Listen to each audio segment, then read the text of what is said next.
A shout out to Ge.Holla and Hey, GeHolla, G.Holla. Ge.Holla. Shout me to God here, man. All y'all said entertainer, shout out my guy Ge.Holla. Rocking right now with Ge.Holla, Celebrity Life. Shout out to Ge.Holla reaching 1 million listeners on his podcast. This young man right here is coming to the stage, is coming to your presence, your essence, to your phone, to your devices.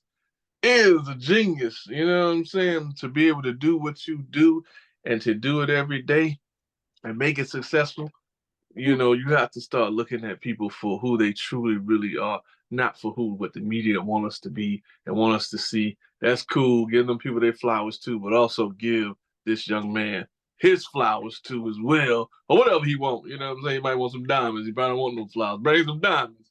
But this super cool individual goes by the name of Sweaty Hands. Indianapolis, Indiana. Midwest. Right next to Chicago, Ohio, Kentucky, and Illinois. As you was coming along, my brother, who was some influences in your life? It don't matter. It could be arts, entertainment. It could be everyday life. Give us some context of, you know, you growing up as still a young man, but as a younger man coming along. Just growing up, being silly, being around, hanging around friends. You know, our generation, I don't know how old you are, but we grew up playing the dozens, all that. So you had to make people laugh, you know, to get friends, you know, whoever could join the most, you know, that's how that came about. And then they never thought that was going to, you know, amount to nothing. But I got inspired to do comedy when I seen Robin Harris. Robin Harris was just my absolute favorite. And, you know, we can list greats forever because there's a lot of them. But I just love Robin Harris. Man, some people even say, man, Robin Harris is Bernie Mac, before Bernie Mac. They saying that. I didn't want to thought on Bernie that Bernie good. But that to me, Bernie Mac was like Robin Harris, but Robin Harris was something else. That was my dog. I watched it, like, man, this dude, it was just very simple, the stuff that he was saying. And it was funny. Some people make jokes too complicated, but he was just simple. I'm like, I got the joke, and it was hilarious. That's right. People, even to this day, different ages, be like baby kids, they still quote them. They may not know where it came from, but I've heard people quote them and their stuff. Yeah. But yeah, that was one of my inspirations. But it didn't make me do comedy. But once I saw, like, I figured I could do that, but I didn't attempt to try it. Yeah. Now, in comparison to back in the day and now, because a lot of people make these skits and they come along like DC Young Fly, different brothers like that. How do you define who is a real true comedian versus a comic? Because I heard this debate before. How do you define who is the original comedian and who is a comic? How do you tell the difference between the two? At the end of the day, a comedian is a person who has to go out there in front of an audience, live audience, unscripted, you know, I ain't gonna say unscripted, but you know what I mean, but you don't get retakes. So if you have to go out there, you have to nail it, kill it, and that's it. Ain't no retakes like acting and other stuff. Ain't no reading, no script. You have to go out there and just tell. You don't see comedians unless you had an open mic, come out with a piece of paper. Yeah, I'm gonna tell that joke. You have to just have it in you and bring it out, and you got to kill it. And that's it. Now, I ain't knocking none of the new people that's doing skits. Some of the skits is funny. Some of them are not. But, you know, they blowing up. They making their money. I ain't the old dude. Get off my lawn and all that stuff. I'm happy for all of them, bro. Anybody that's getting their money and doing it however they got it, everybody's not going to have the same path to success. And everybody's idea of success ain't the same.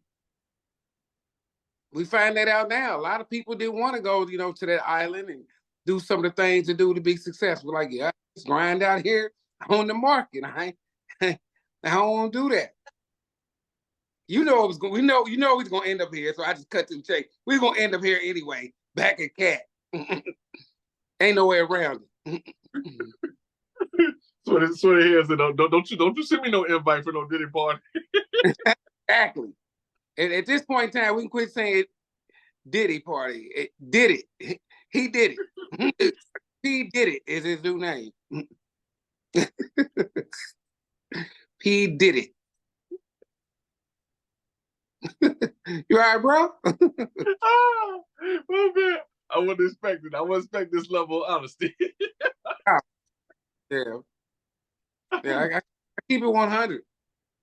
No, and you should, man. You know what? I think this is important for anybody coming after you, man. Like for real, like whether they're younger or older. Because sometimes, like people they'll get older and find success too as well. It's important to know you got to be firm of who you are. You don't let them put that carrot before the horse or that bag of money, whatever that is, in front of you and lead you in a direction you know that ain't who you truly are. Just to have some wealth and fame.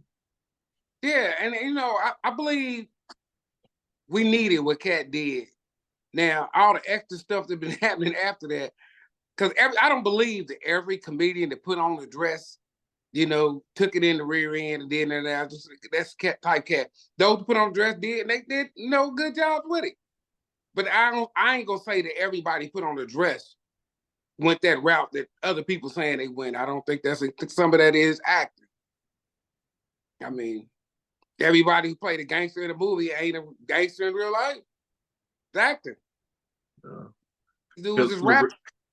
Because Lorenz Tate showed people that back in the day, everybody thought he was the real true O-Dog, and he did Inkwell like either a couple films later, and people was like, he ain't hard for real. And I'm like, bro, it's a movie. I mean, the best actor out, Mr. Denzel Washington.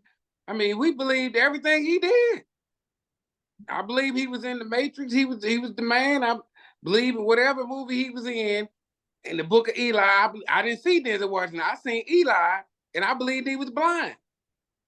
And I see him in the next movie, like, well, he was just blind. I mean, you can't believe everything you see on TV. It's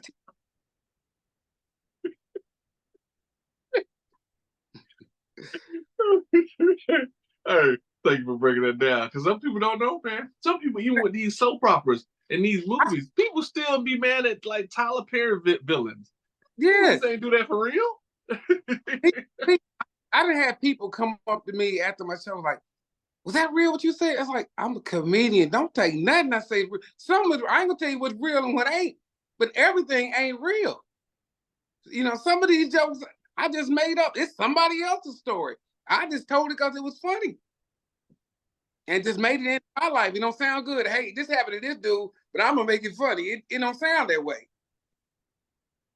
It don't sound right like that. So we take whatever it is and make it funny. I like the old days when you could talk about anything and everybody.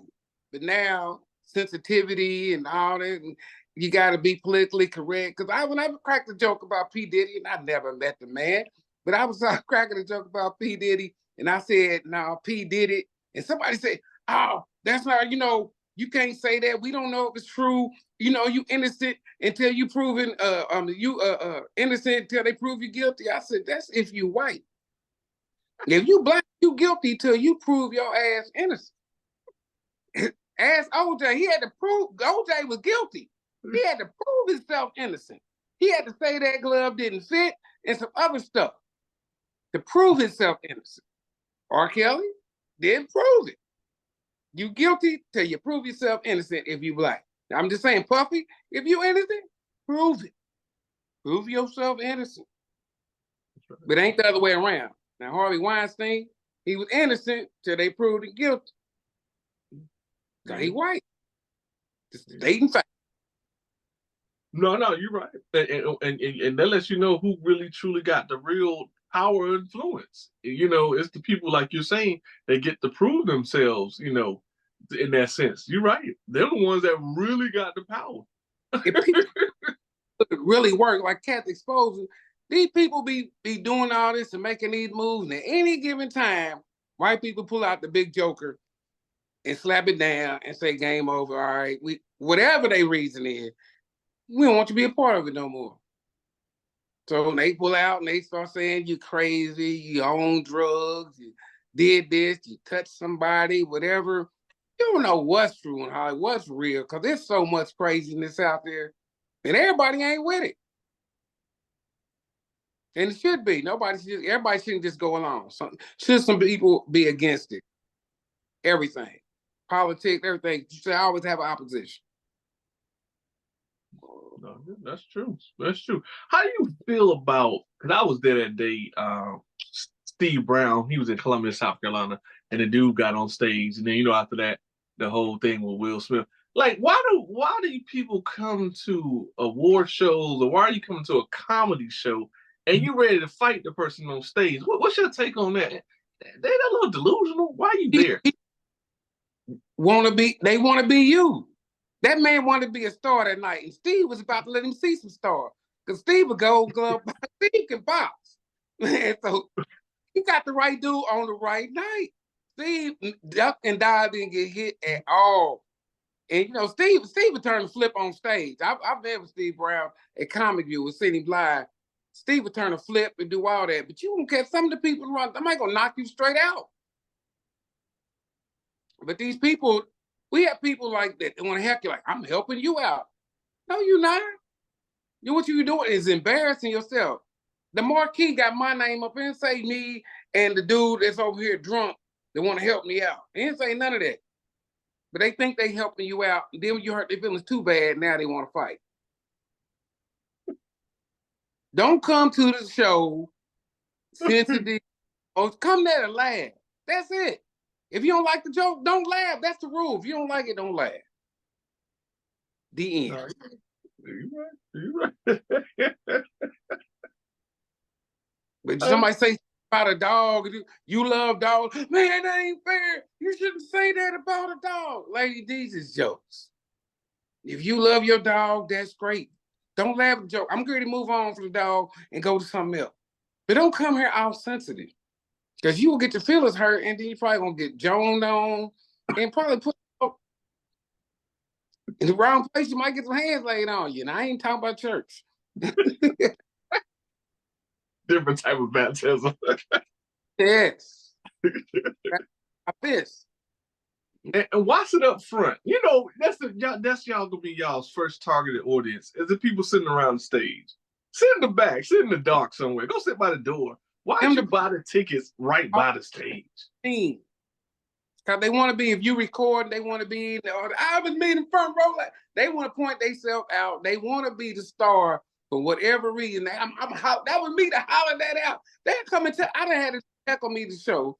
Get roasted at the end of the night, he in line for an autograph. Like, that was me that said that. And I just looked at, why? I was help you out. Where'd you feel like you was helping me out at? My bad, man. I ain't gonna do that no more. You shouldn't have to you. You should be ashamed. It's like, how come your dog? You at Burger King instead? No. We don't come to the job be doing stuff. Thank you. Hey. What was it like for you coming along? You being a part of BET Comic View, Def Comedy Jam. Tell us about that. Tell us about those experiences, being on those platforms. None of them things I ever saw in my future. So what happened was how I even got into this comedy thing. I was at an open mic because a friend of mine, she liked comedy. And she like, let's go to an open mic. I had never been to an open mic. I said, let's go. We went and the people was horrible. So I was heckling them.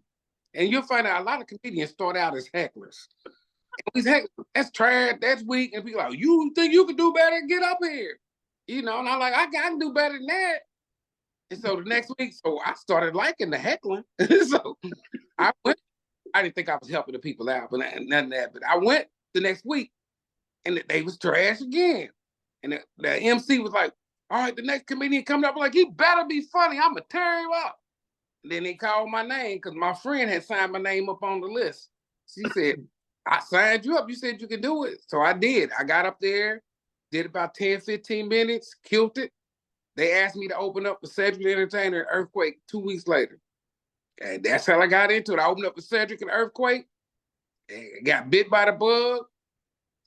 Shoot, was on. Talked to Cedric. Cedric gave me some stuff. Hey, man, you need to do this. You need to do this, do this, and do this, because you got it. And da-da-da-da-da. And I started sending my tape to Def Jam. Got picked, went. Sent myself to BET. Got picked, went. That's how it happened. Hey, that's dope. Have you ever have you had a chance to do like Wild and Out or any of those improv type shows? Have you gotten to that stage yet? No, no, I didn't do that. One thing about me, I'm not good at this. I could play the dozens on people. I am not that quick off the top of the head like them. This stuff that I could do the rhyming part, the rapping part, that's kind of. But nah, but I know all the people that was on, and it was a good show. I'd have went on. They would have told me up, but it would have been fun. And I know D-Ray, I know Corey, I know a couple of people. I could have got on there, but it was good. It was, man. It was great. No, what you're doing is still dope, man. That even what you do is amazing. To stand in front of all those people, man, those different personalities and energies, and you make me laugh. You know, got them type of people like staring at you like make me laugh. It's like, man, you all go through a lot, like psychologically for real. The artists, they arms folded. But when you make them laugh, you feel like you did your job. You see them sitting up there shaking now, doing that. And I was like, you was trying so hard. I'd be laughing, man. I wasn't trying not to laugh. It's hard to make me laugh. But you got me. I said, I know I did. You was my target when you're sitting there with your arms folded. You gonna laugh. I'm gonna leave. So something gonna happen. But I love you people. The people that love stand up. If I get in a movie and do something that's great, I really ain't into acting like that. I think I could do it if I give the opportunity. But I love stand up. Period. Movies bring you a whole bunch of money, but everybody ain't motivated by money. No, you're right. You're right. Everybody got different levels of what wealth is. Some people say I just want to be comfortable. Different levels of happiness. You can find some of these people got millions of dollars and the most miserable people on the planet. Now, poor people be wondering how you can go anywhere, anytime on your own personal jet. Yeah, why are you depressed, taking pills, and about to die? We don't know what's the name. We don't know what they did to get that money. We don't know what problems that money bring problems too. It ain't all good. They think that every woman that's beautiful had an easy life. That came with some cost too. She looking good. She probably been harassed time she was a kid. She might have been molested or something. You don't know. Everything comes with something when you got that type of, look, power, whatever. It comes with stuff. And you see what it did. Diddy went to his head. I mean, he had that power, and after he got it, he went crazy. I can't stop. I'm gonna do this. I'm gonna do this.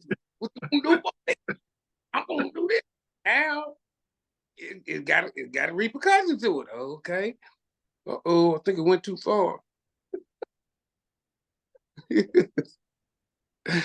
Yeah, sometimes you go too far. Hey, no, you're right. You're right. It'll warp your reality. Anybody that's out there that's messing with kids, them kids gonna grow up. They're not gonna stay kids forever, and they gonna get stronger, and they gonna come and tell. So you know what you should do? Just leave the kids alone. Yeah. An OG long time ago, we were sitting on the porch, we walked down the street, teenagers, the girls, that's what they had, they peak and built and all this. They sit on the porch, and he used to say something, and girls would, try to flirt with him. One of his buddies, man, you better let them girls alone. 15 to get you 20. And I never did understood, I never understood what that meant. That guy, oh, 15 to get 20. Yeah, okay. Sound good. $15 gonna get you $20, but he's all now I got what he's saying. So some stuff is purity. You have to grow up and figure it out, understand. But them kids definitely gonna grow up, and they're gonna tell you what they went through because they traumatized, and they got to tell somebody so they can move on. And everybody acts surprised, and they lying and all. Kids are the most honest people on the planet. That's why I do clean shows, I do regular shows, and I'm there, and you want to get the truth, ask some kids. They will tell you unapologetically, oh, that joke was not funny. I didn't get it. They're like, you made me laugh. Hilarious. I love when I got the kids. Whew, they judging, and all they just telling you what they saw. I thought that was weak. That wasn't. Now they said to me, but they said to some of the other comedians, I'm like, ooh, Lord, these kids brutal.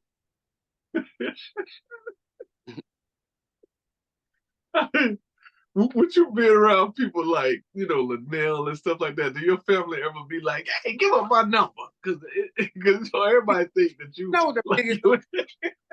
He always wants you to give them a shout out. Like when I was on Comedy View, say my name. I'm like, they only giving us 7 minutes to tell these jokes. We didn't get about... by the way, I want to shout out Timothy, Leroy, Sheila, Paul, Marcus, Aunt Sarah. All your time gone. And you tell me, I'm gonna give you a shout out. Yeah, we had time. They said cut. Everybody got time. You ain't gonna get no laughs out there giving shout outs. And so you say my name when you get on TV. I'm like, I got you. I will. You get on stage tonight, make sure you give me a shout out. I'm like, I'm gonna shout you out right in the corner. Yep. You ain't going to be cutting the people. You go do your material, but you ain't got time to be sitting there getting booed because you up and shouting. Tell a joke. This is no shout out.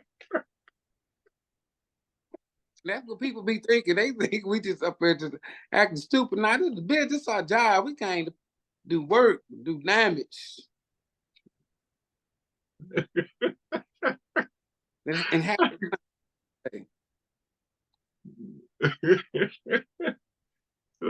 Hey, so who were some of your favorite icons? Who you like Richard Pryor? I know you mentioned Robin Harris before. Is there any other people that you also like? Oh man, I'm gonna tell you everybody because you can't even name them all. Richard Pryor, Eddie Murphy, Red Fox, Dick Gregory, some people y'all probably never even heard of. It's so many. When you underground, you touring with people that the people don't even know yet. It be some beasts out here. Like I told people, when I met people that know Corey Holcomb now, I met Corey Holcomb when he had just first started. And the first night I had seen Corey Holcomb, he was headlining. It was my first night doing a show out of town. So I was all new because I told you I was new. And he was the headliner. I didn't even know the name. I know what a headliner was, a feature, opening. I just wanted to tell some jokes. So I was learning. I seen Corey Holcomb. We were together at a room in Cincinnati. Had about 5 shows that weekend. Man, I laughed at that dude like I never seen him the first show. Every set was different. I think Corey just goes with what he's feeling in the moment and in the crowd. I've seen the dude like 5 times over the weekend, and he didn't say the same stuff twice. Like, wow, this is crazy. He had a couple of jokes, standard jokes, but he just be up there just doing Corey. So you learn a lot of stuff from a lot of people, man. And you just find, where you belong at. And now, older and being, the headliner now, I see how they feel about back then, about people staying on their time and doing their thing. Because you want your time. And people like, oh, man, we're going to give so-and-so a guest spot. I'm like, I don't want show. I want all the minutes. I'm making the most money. Let me earn my money. And I be explaining it to promoters like, yeah, it do make sense. I am paying you the most money. Well, I want to earn my money. But every time you put somebody on the show, you put too many comedians on there, it watered the show down. Oh. And then people be having a flyer with 10 people. I'm like, ain't nobody going to that. It don't take 10 people to be funny. So all y'all got about 5 minutes, and then after that it's Ted talking. And it's too long. We're gonna be here all. You look at a flyer and tell if you want to go to that show or not. And I tell people, that's why your flyers gotta look a certain way. Had people book me and they're like, you ain't post a flyer. I said, no, I ain't posting that flyer. Flyer look like a 5th grader made it. I'm about to go. Smiley faces on it. The smiley face was bigger than me. What movie he done been in? What he been in? Why is the smiley face the biggest thing on here? You got us down here looking at Prince and the smiley face. And if your flyer right, I'll redo your flyer and put it on my page. They're like, hey, then they call, hey, we saw a different flyer. Can we use that flyer? Yeah, because I ain't putting that little childish flyer on my page. I got an image. Can't put that out. Got misspelled words and all types of stuff. Like, oh. Did anybody proofread this flyer?